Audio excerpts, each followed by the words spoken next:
وہ تقریباً 13 سال پر 12.5 یا 13 سال پر محیط ہے.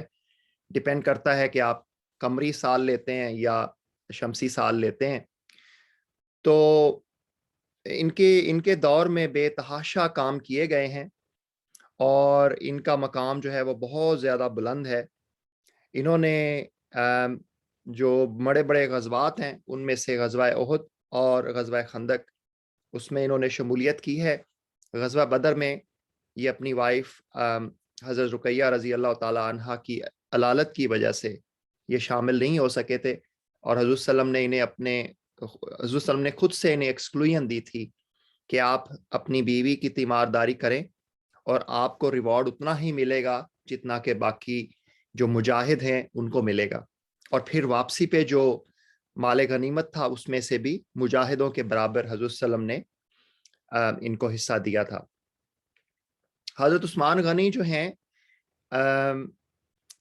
یہ ان لوگوں میں سے ہیں کہ جب بھی مشکل وقت آیا حضور صلی اللہ علیہ وسلم کے اوپر، ان کی ذات کے اوپر، تو یہ حضور صلی اللہ علیہ وسلم کے ساتھ کھڑے رہے ہیں.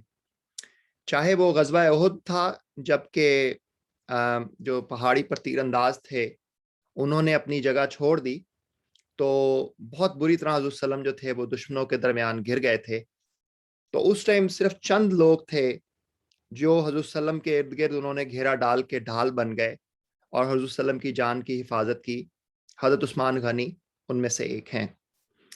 اسی طرح جو طائف کے لوگوں کے ساتھ جو غزوہ حنین تھا اس میں آپ کو پتا ہے کہ ایسی صورتحال پیدا ہو گئی تھی کہ جب مسلمان بری طرح تتر بتر ہو گئے تھے اچانک پہاڑی کے اوپر سے تیر اندازوں کے حملے کی وجہ سے، تو اس ٹائم بھی صرف چند لوگ تھے جو حضور صلی اللہ علیہ وسلم کے ساتھ جمے رہے تھے، اور حضرت عثمان غنی ان میں سے ایک شخصیت ہے. جو صلح حدیبیہ ہوا ہے اس دوران حضور صلی اللہ علیہ وسلم نے حضرت عثمان غنی کو جو ہے وہ اپنا نمائندہ بنا کے بھیجا تھا کفار کے ساتھ گفت و شنید کرنے کے لیے. تو انہوں نے جو حضرت عثمان ہے ان کو آفر کی کہ بھائی ہم آپ کو تو عمرے کے لیے جانے دیتے ہیں، آپ کے ساتھیوں کو ہم نہیں جانے دیں گے. تو انہوں نے کہا تھا کہ میں اکیلا نہیں ایسے کیسے ہو سکتا ہے کہ میں جا سکوں. تو انہوں نے پھر زبردستی انہیں مکہ میں روک لیا تھا، اور پھر حضور صلی اللہ علیہ وسلم اور ان کے ساتھیوں کو ایسے خبر ملی تھی کہ شاید ان کو شہید کر دیا گیا ہے. تو لہٰذا جب وہ بیعت رضوان آپ کو پتہ ہے جو بہت ہی مشہور بیعت ہے جو کہ صلح حدیبیہ اور بعد میں فتح مکہ کی بنیاد بنی، وہ بیعت جب حضور صلی اللہ علیہ وسلم نے لی اپنے جو 7 صحابہ تھے، تو اپنے دوسرے ہاتھ کو حضرت عثمان غنی کا ہاتھ جو ہے نا وہ خیال کرتے ہوئے اور بتاتے ہوئے دوسرے ہاتھ کو اپنے ہاتھ پہ رکھا کہ یہ والا جو ہاتھ ہے نا یہ عثمان کا ہاتھ ہے. اور پھر انہوں نے بیعت لی تھی کہ اب ہم لوگ کٹ مر کر یہاں سے واپس جائیں گے اور عثمان غنی رضی اللہ تعالیٰ عنہ کا بدلہ لیے بغیر واپس نہیں جائیں گے. اور پھر آپ کو پتہ ہے کہ یہ والی جو بیعت ہے یہ بیعت رضوان کہتے ہیں جو صلح حدیبیہ کی بنیاد بنی، اور پھر صلح حدیبیہ آپ کو پتہ ہے کہ فتح مکہ کی بنیاد بنی. تو 12 سے 13 سال کے درمیان ان کا دور خلافت ہے، اور ان کی شہادت کی جب بھی بات میرے ذہن میں آتی ہے تو میرے رونگٹے کھڑے ہو جاتے ہیں. ایسا محسوس ہوتا ہے کہ کائنات جو ہے وہ ہل گئی تھی، کائنات کا ذرا ذرا جو ہے وہ ہل گیا ہوگا جس طریقے سے انہیں شہید کیا گیا تھا. اب یہ اللہ کے فیصلے بڑے عجیب ہیں، انسان اس کو سمجھ نہیں سکتا. کہ آپ کو پتہ ہے کہ 83 سال کی ان کی اس ٹائم ایج تھی، اور یہ خلیفہ وقت تھے، اور ان کے گھر کا جو ہے وہ چاروں طرف سے گھراؤ کر لیا گیا تھا خارجیوں کی طرف سے، اور 40 دن تک یہ گھراؤ جو ہے وہ برقرار رکھا گیا تھا. تو اندازہ لگائیں کہ ہم لوگ جو ہیں، میں کوئی تقابل نہیں کرنا چاہ رہا، جسٹ آپ لوگوں کو تھوڑی سی انڈرسٹینڈنگ دینا چاہ رہا ہوں، سچویشن کی شدت کی انڈرسٹینڈنگ آپ کو بتانے کے لیے کہ ہم لوگوں کو یہ تو کامن اویئرنیس ہے ہر بندے کو کہ حضرت امام حسین رضی اللہ تعالیٰ عنہ جو ہیں ان کا جو گھراؤ تھا وہ 9 سے 10 دن کیا گیا تھا، اور پانی اور خوراک کی سپلائی 9 سے 10 دن تک بند کی گئی تھی ان کی شہادت سے پہلے. تو اگر آپ انٹینسٹی کا اندازہ لگائیں تو یہ جو مظلوم شخصیت ہے ان کا جو گھراؤ ہے وہ 40 دن تک کیا گیا تھا 83 سال کی عمر کے اندر، اور انہیں ان کے گھر کے اندر شہید کیا گیا تھا. اب یہ بات آج تک میں اپنے آپ سے اور مورخین سے پوچھتا ہوں، اور یہ اللہ کا فیصلہ ہے کہ حضرت امام حسین رضی اللہ تعالیٰ عنہ جو ہیں، ان کا ذکر اللہ تعالیٰ نے قیامت تک بلند کر دیا، اور ذرے ذرے پہ ہر سال اس کو رپیٹ کیا جاتا ہے اس کائنات کے اندر. لیکن بہت سارے لوگ ہیں جو حضرت عثمان غنی رضی اللہ تعالیٰ عنہ کی شہادت اس کو نہ تو رپیٹ کرتے ہیں، نہ اس کو سمجھتے ہیں، اور نہ انہیں اس کی ڈیٹیلز کا پتہ ہے، حالانکہ مظلومیت کی انتہا انٹینسٹی بہت سخت تھی. اور جب ان پر حملہ کیا گیا تھا تو ان کی جو وائف ہیں حضرت نائلہ رضی اللہ تعالیٰ عنہ، ان کو بھی شدید زخمی کیا گیا تھا، ان کے ہاتھ کی انگلیاں کاٹ دی گئی تھی. اور یہ بھی کہا جاتا ہے کہ ان پر جو حملہ کرنے والے ہیں ان میں سے حضرت ابوبکر صدیق رضی اللہ تعالیٰ عنہ کے ایک صاحبزادے بھی شامل تھے. واللہ عالم، I don't know all these details، لیکن جہاں تک مورخین کی کتابوں میں درج کیا گیا ہے. تو یہ ہے جی حضرت عثمان غنی رضی اللہ تعالیٰ عنہ کی شخصیت. بریفلی میں نے کہا کہ آپ لوگوں کو ایک ریمائنڈر دے دوں 18 ذی الحج کے حوالے سے. تو ہم آگے بڑھتے ہیں جی آج کی ہماری جو صورت ہے اس کی طرف. تو ویسے میں یہ سوال پوچھنے جا رہا تھا، لیکن جذبات کی شدت میں یہ سوال پوچھنا بھول گیا کہ سورہ حامیم سجدہ جو ہے اس کا دوسرا نام کیا ہے. اب شاید آپ لوگوں نے پڑھ لیا ہوگا، کوئی بتائے گا ذرا مائک انمیوٹ کر کے؟ کیوں جی، کوئی موجود ہیں؟ سب لوگ سو گئے ہیں، بور کر دیا میں نے جی. میں نے کہا ماجد بھائی بتائیں نا آپ. جی ماجد بھائی، میں پڑھ لیا، میں نہیں دسنا ہوں. اچھا آپ نے پڑھ لیا. چلیں جی لیٹس موو آن. تو سورہ فصلت کے نام سے یہ والی سورت بھی کافی حد تک پہچانی جاتی ہے جی. یہ قرآن پاک کا 41 چیپٹر ہے.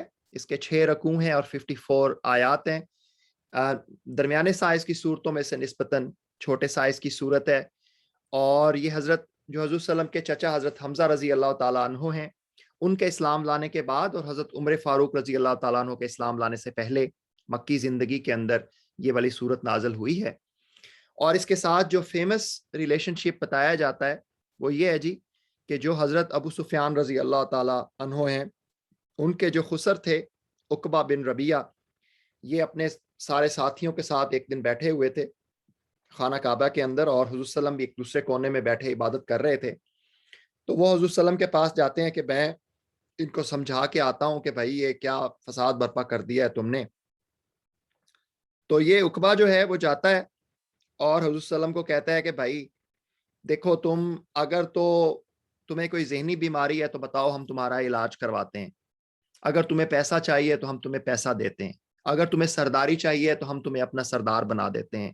لیکن تم یہ فساد جو برپا کر رہے ہو، یہ جو تم نے رشتہ داروں کو آپس میں لڑا دیا ہے، پھوٹ ڈال دی ہے، اس کو تم ختم کر دو. تو اس کے جواب میں حضور صلی اللہ علیہ وسلم نے جو ہے وہ سورہ حامیم سجدہ کی تلاوت کی تھی، اور وہاں تک انہوں نے تلاوت کی ہے جہاں تک اس سورت کے اندر سجدہ آتا ہے. اور پھر سجدہ کر کے انہوں نے کہا تھا کہ اے ابن ولید، تم نے میرا جواب سن لیا ہے، اب تم جانو اور تمہارا کام جانے. تو اس کے جو مین سبجیکٹس ہیں وہ عقبہ نے جو الزامات لگائے تھے یا جو اس کے ذہن کا خناس تھا، ظاہر ہے اس نے حضور صلی اللہ علیہ وسلم کی نعوذ باللہ جو ذہنی کیفیت تھی اس پر شکوک و شبہات کا اظہار کیا، یا قرآن کے حوالے سے یا اللہ کی ذات کے حوالے سے اور قیامت کے حوالے سے. تو ان ساری باتوں کو یہاں پہ اللہ تعالیٰ نے جواب دیا ہے، اور وہی ہمارے مین سبجیکٹس ہیں. تو آیت نمبر 1 سے 4 کے اندر اللہ تعالیٰ فرماتے ہیں حامیم، یہ خدائے رحمان و رحیم کی طرف سے نازل کردہ چیز ہے، ایک ایسی کتاب جس کی آیات خوب کھول کر بیان کی گئی ہے. عربی زبان کا قرآن ان لوگوں کے لیے جو علم رکھتے ہیں، بشارت دینے والا اور ڈرانے والا. اب جو بھی قرآن پاک کی انٹرپریٹیشن غلط کرے گا اس کے لیے دیکھیں جی، جو لوگ ہماری آیات کو الٹے معنی پہناتے ہیں وہ ہم سے کچھ چھپے ہوئے نہیں ہیں. خود ہی سوچ لو کہ آیا وہ شخص بہتر ہے جو آگ میں جھونکا جانے والا ہے، یا وہ جو قیامت کے روز امن کی حالت میں حاضر ہوگا. کرتے رہو جو کچھ تم چاہو، تمہاری ساری حرکتوں کو اللہ دیکھ رہا ہے. تو ایک تو اس کا سچویشنل میننگ ہو گیا جی ان حالات کے حساب سے، اور دوسرا ایک اس کا یونیورسل میننگ ہے ہم سب لوگوں کے لیے کہ جو بھی اللہ کی کتاب کو مس انٹرپریٹ کرے گا جان بوجھ کر، اس کا انجام یہی ہے کہ اللہ تعالیٰ کہہ رہا ہے کہ میں اس کو آگ کے اندر جھونکوں گا۔ تو اگر جی آپ کے آرگومنٹس کی بنیاد قرآن پاک ہے تو دنیا کی کوئی بھی طاقت آگ کو جو ہے نا وہ غلط ثابت نہیں کر سکتی۔ یہ بات اپنے دل و دماغ کے اندر آپ بٹھا لیں۔ یہ وہ لوگ ہیں جن کے سامنے کلام نصیحت آیا تو انہوں نے اسے ماننے سے انکار کر دیا، مگر حقیقت یہ ہے کہ یہ ایک زبردست کتاب ہے، باطل نہ سامنے سے اس پر آ سکتا ہے نہ پیچھے سے، یہ ایک حکیم و حمید کی نازل کردہ چیز ہے۔ اب ان کا جو ایک بہت بڑا یہ تھا جی، بار بار کہتے تھے جی کہ اگر یہ واقعی خدائی کتاب ہے تو بھائی کسی فورن لینگویج کے اندر اس کو پریزنٹ کرو۔ تو اللہ اس کا جواب دے رہے ہیں کہ اگر ہم اس کو اجمی قرآن بنا کر بھیجتے تو یہ لوگ کہتے کیوں نہ اس کی آیات کو کھول کر بیان کی، کیوں نہ بھائی اسے ایسی لینگویج میں بتایا گیا کہ جس کی ہمیں سمجھ آتی۔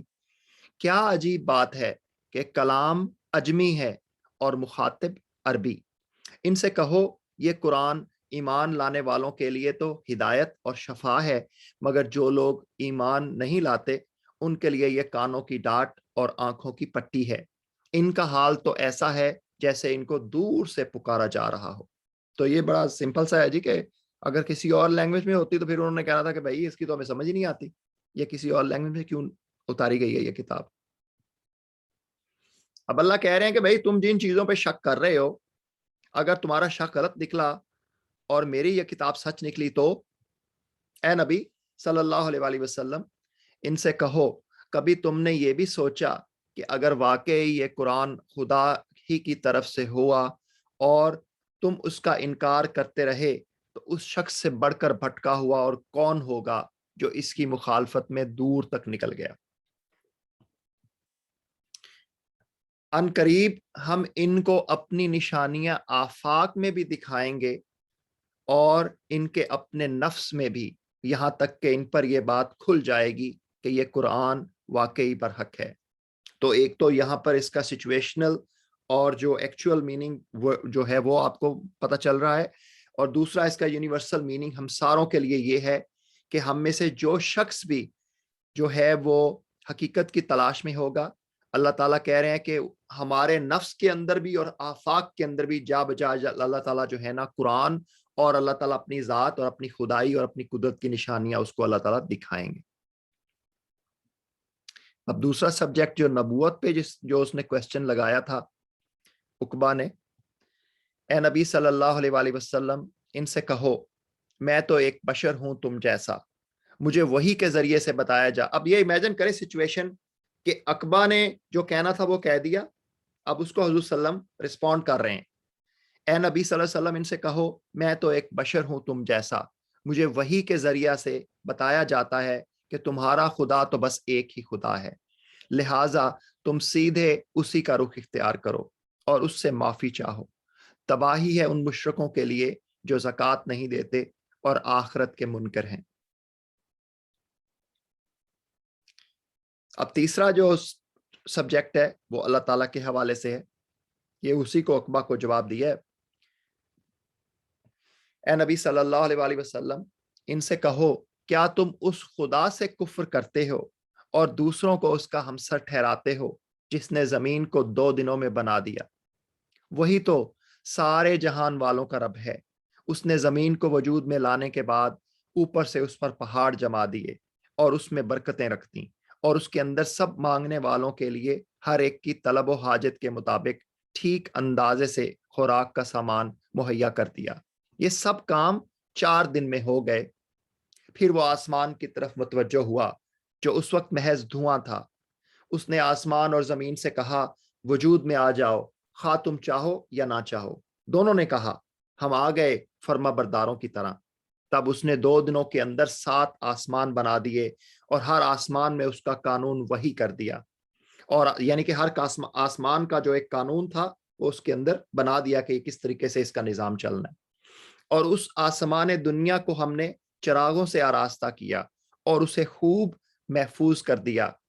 جیسے ہر آسمان کا ایک قانون بنایا تو جو یہ جو ہمارے گرد آسمان ہے دنیا کے جو زمین کے ارد گرد، اس کے اندر اللہ تعالیٰ کہہ رہا ہے کہ میں نے ستارے اور یہ چاند لگا کے اس کو آراستہ کر دیا. یہ سب کچھ ایک زبردست علیم ہستی کا منصوبہ ہے.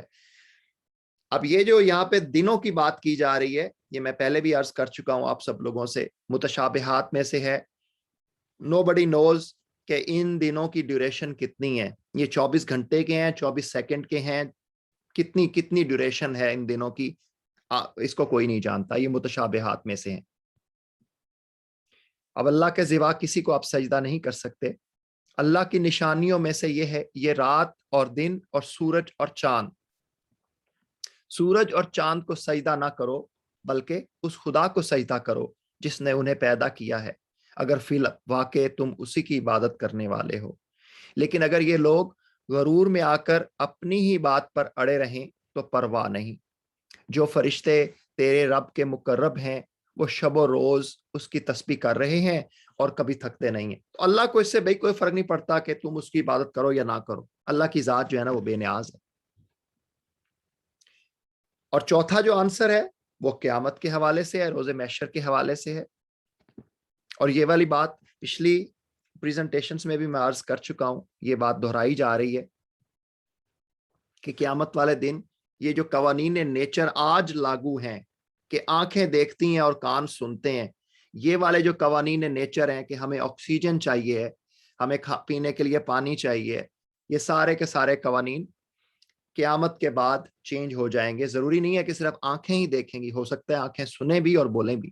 یہ اللہ نے بتا دیا یہاں پہ. ان کی آنکھیں اور ان کے جسم کی کھالیں ان پر گواہی دیں گی کہ وہ دنیا میں کیا کچھ کرتے رہے ہیں. وہ اپنے جسم کی کھالوں سے کہیں گے تم نے ہمارے خلاف گواہی کیوں دی؟ وہ جواب دیں گی ہمیں اس خدا نے گویائی دی ہے جس نے ہر چیز کو گویا کر دیا ہے. اسی نے تم کو پہلی مرتبہ پیدا کیا تھا اور اب اسی کی طرف تم واپس لائے جا رہے ہو. تم دنیا میں جرائم کرتے وقت جب چھپتے تھے تو تمہیں یہ خیال نہ تھا کہ کبھی تمہارے اپنے کان اور تمہاری آنکھیں اور تمہارے جسم کی کھالیں تم پر گواہی دیں گے.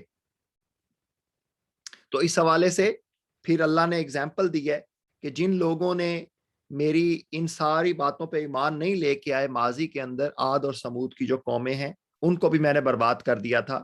اور قریش کو وارننگ دی ہے کہ اگر تم انہی کے راستے پہ چلنا چاہتے ہو اور چلو گے تو تم لوگوں کے ساتھ بھی انجام ویسا ہی ہوگا.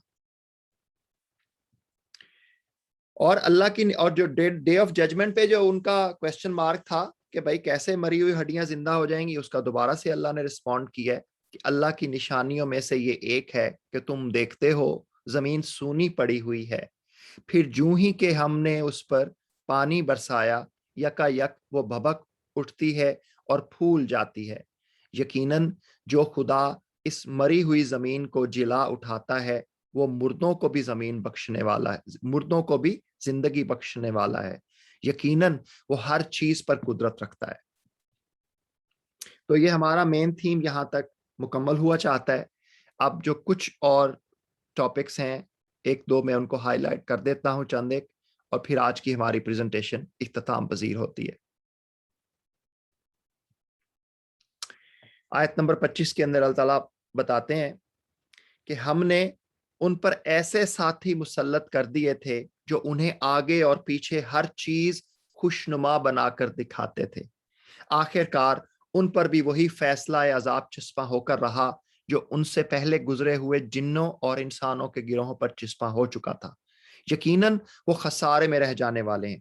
تو یہ بات ذہن میں رکھیں کہ جیسی ہماری انٹینشنز اور ہمارا ایمان ہے نا، اللہ تعالیٰ کہہ رہے ہیں کہ میں تمہیں ویسی ہی کمپنی پرووائڈ کر دیتا ہوں اور پھر تمہیں پورے کا پورا جو ہے نا تمہارے انجام تک میں پہنچا دیتا ہوں. سو دس از ویری ٹرو کہ مین از نون بائی ہز کمپنی. سو ہمیں دیکھنا پڑے گا کہ ہماری کمپنی اور ہمارے ارد گرد جو ہیں وہ کس قسم کے لوگ ہیں، کہیں وہ ہمیں غلط ڈائریکشن کی طرف نہ لے جائیں اور ہم برباد ہی نہ ہو جائیں.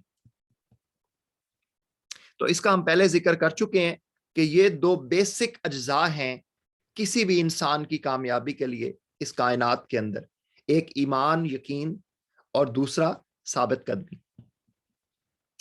جن لوگوں نے کہا کہ اللہ ہمارا رب ہے اور پھر وہ اس پر ثابت قدم رہے، یقیناً ان پر فرشتے نازل ہوتے ہیں اور ان سے کہتے ہیں کہ نہ ڈرو نہ غم کرو اور خوش ہو جاؤ اس جنت کی بشارت سے جس کا تم سے وعدہ کیا گیا ہے.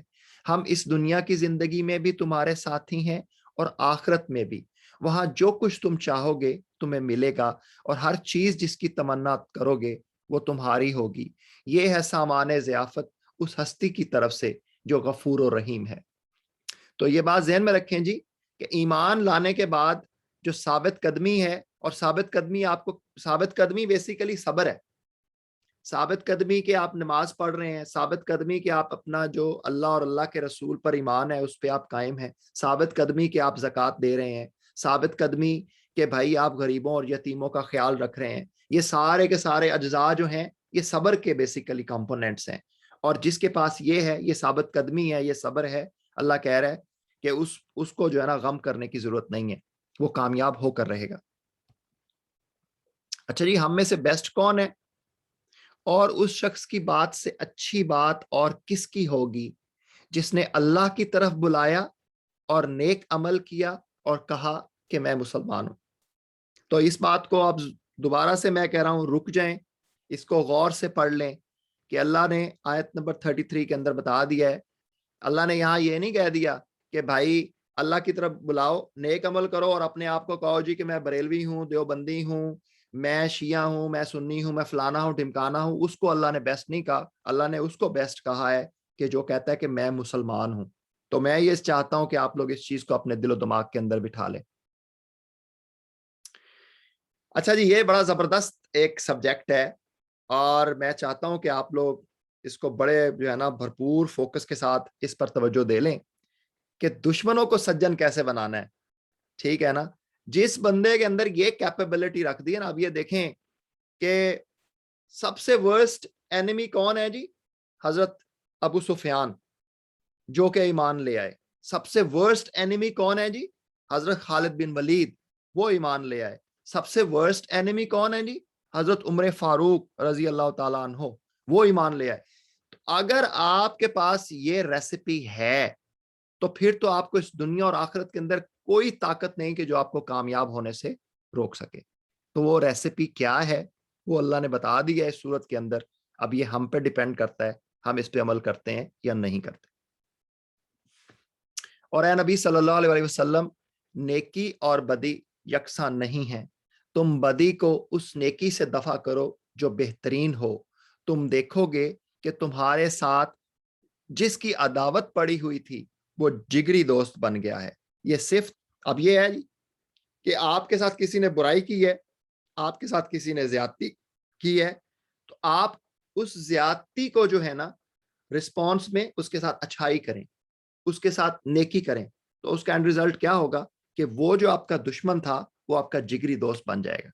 لیکن اللہ کہہ رہے ہیں کہ یہ والی کوالٹی نصیب نہیں ہوتی مگر ان لوگوں کو جو صبر کرتے ہیں، اور یہ مقام حاصل نہیں ہوتا مگر ان لوگوں کو جو بڑے نصیبے والے ہیں. یعنی کہ دو چیزیں ان کے پاس ہونی ضروری ہیں. اگر یہ والا پوائنٹ مقام آپ نے اچیو کرنا ہے، ایک تو تمہارے اندر صبر ہونا چاہیے اور دوسرا تمہارے اندر تمہاری گڈ لک ہونی چاہیے اللہ کی طرف سے کہ اللہ کی بکس میں تمہارا جو ہے نا وہ اچھا مقام ہونا چاہیے. لیکن اب اس کے ساتھ جو ہرڈل ہے اللہ نے وہ بھی یہاں پہ بتا دی ہے کہ جب یہ ہم برائی کے رسپانس میں اچھائی کرنا چاہیں گے تو جو ہرڈل آئے گی وہ کیا ہوگی کہ اور اگر تم شیطان سے کوئی اکساہٹ محسوس کرو گے تو اللہ کی پناہ مانگ لو کہ جب یہ رکاوٹ آئے گی، وہ رکاوٹ کیا ہوگی کہ شیطان آپ کو اکسانے کی کوشش کرے گا، شیطان آپ کو روکنے کی کوشش کرے گا کہ بھائی یہ کام نہ کرو. تو اس وقت آپ نے اللہ سے پناہ مانگنی ہے اور اللہ سے دعا مانگنی ہے، تو پھر آپ یہ کام کر سکیں گے. تو اس کو دوبارہ دیکھ لیں جی کہ اگر آپ نے دشمنوں کو سجن بنانا ہے، دنیا میں کامیاب ہونا ہے، اگر آپ دیکھیں نا، آپ فرینڈز کو فرینڈز تو رکھ سکتے ہیں لیکن آپ آگے کیسے بڑھیں گے وہ اس وقت بن سکتے ہیں جب آپ دشمنوں کو سجن بنانے کی کوالٹی ہو آپ کے اندر. اور وہ اس وقت ہوگا جب آپ لوگوں کی زیادتیوں کا جواب اچھائیوں کے ساتھ دیں گے. نبی صلی اللہ علیہ وسلم کے اوپر کوڑا پھینکا جا رہا ہے لیکن وہ یہ نہیں ہے کہ اس کے رسپانس میں ان کے اوپر کوڑا پھینک رہے ہیں یا ان کو پتھر مار رہے ہیں. اب دیکھیں حضرت عمر فاروق رضی اللہ تعالیٰ عنہ جب آئے ہیں حضرت وسلم کے پاس ایمان لانے کے لیے تو صحابہ جو تھے وہ تلواریں لے کے کھڑے ہو گئے کہ یہ سب سے بڑا دشمن اسلام آ گیا، ہم اس کی گردن اڑا دیں گے. تو حضور صلی اللہ علیہ وسلم نے کیا کہا سب کو کہ بیٹھ جاؤ، میں خود ڈیل کر لوں گا عمر کے ساتھ. اور وہ پھر اس آئے کس لیے تھے؟ ایمان لانے کے لیے آئے تھے. اب یہ ہے جی کہ اگر آپ یہ ساری جو اللہ نے کہا ہے کہ میری عبادت کریں، میرے پہ ایمان لائیں، یہ سارا کچھ اگر آپ کر رہے ہیں تو اللہ کی ذات پہ کوئی احسان نہیں کر رہے. یہ پہلے بھی بتا چکے ہیں، اللہ ان ساری چیزوں سے بے نیاز ہے. جو کوئی نیک عمل کرے گا وہ اپنے لیے ہی اچھا کرے گا، جو بدی کرے گا اس کا وبال اسی پر ہوگا. اور تیرا رب اپنے بندوں کے حق میں ظالم نہیں ہے. انسانی نیچر جگہ جگہ اللہ تعالیٰ نے ڈسکرائب کی ہے کہ انسان کبھی بھلائی کی دعا مانگتے نہیں تھکتا. وہ بس یہ کہتا ہے اللہ میں نے اے فائدہ کر دے، میرا اے کم کر دے، میرا اے کم کٹا دے، میری بیماری دور کر دے. اور جب کوئی آفت اس پر آ جاتی ہے تو مایوس و دل شکستہ ہو جاتا ہے. مگر جو ہی کہ سخت وقت گزر جانے کے بعد ہم اسے اپنی رحمت کا مزہ چکھاتے ہیں، یہ کہتا ہے کہ میں اسی کا مستحق ہوں. وہ مطلب اترانے لگ جاتا ہے، کہتا جی یہ تو میں مطلب میرے اپنا اس میں تھا نا جی، میری وجہ سے، میری اپنی قابلیت تھی جس وجہ سے مجھے یہ ملا ہے. اور میں نہیں سمجھتا کہ قیامت آئے گی، لیکن اگر واقعی میں اپنے رب کی طرف پلٹایا گیا تو وہاں بھی مزے کروں گا. یا ایسے لگتا ہے کہ جیسے اللہ نے ان کو کوئی گارنٹی دی ہوئی ہے، کوئی سرٹیفکیٹ دیا ہوا ہے. حالانکہ کفر کرنے والوں کو لازماً ہم تباہ کر کے رہیں گے کہ وہ کیا کر کے آئے، اور ہم انہیں بڑے گندے عذاب کا مزہ چکھائیں گے.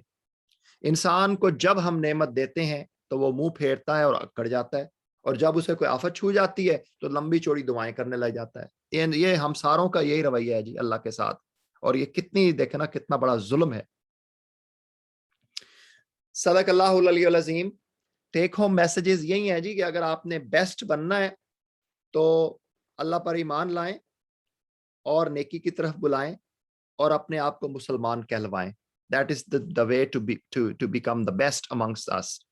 اور اگر ہم نے کامیابی حاصل کرنی ہے تو یقین اور پرسسٹنس کے راستے پر چلتے رہیں، اور اپنی کمپنی ہم میک شور کریں کہ ہم گڈ کمپنی رکھیں. اور باقی حضرت عثمان رضی اللہ تعالیٰ عنہ کا مقام ہم نے آج ریوائز کیا ہے. اللہ تعالیٰ ہمیں سمجھنے کی، اور ان جو بڑی بڑی جو شخصیات ہیں، خاص طور پہ 4 بڑی شخصیات جو ہیں حضور صلی اللہ علیہ وسلم کے بعد، ہمیں اللہ ان کے راستے پر چلنے کی توفیق عطا فرمائے. میں نے جو کچھ بھی غلطیاں کوتاہیاں کی اس کے لیے میں اللہ کی ذات اور آپ دوستوں سے معافی چاہتا ہوں. جو کچھ ہم نے پڑھا ہے اللہ تعالیٰ اس کو سمجھنے کی، اس پر عمل کرنے کی اور آگے پہنچانے کی ہمیں توفیق عطا فرمائے. آپ اس کے ساتھ ہی آپ لوگ اپنے مائکس انمیوٹ کر لیں. کوئی آپ کے کویسچنز ہیں، کمنٹس ہیں، ڈسکشن ہے تو میں حاضر خدمت ہوں. جزاک اللہ خیر ڈاکٹر صاحب، اللہ خوش رکھے آپ کو. Thank you. Thank you Waseem بھائی،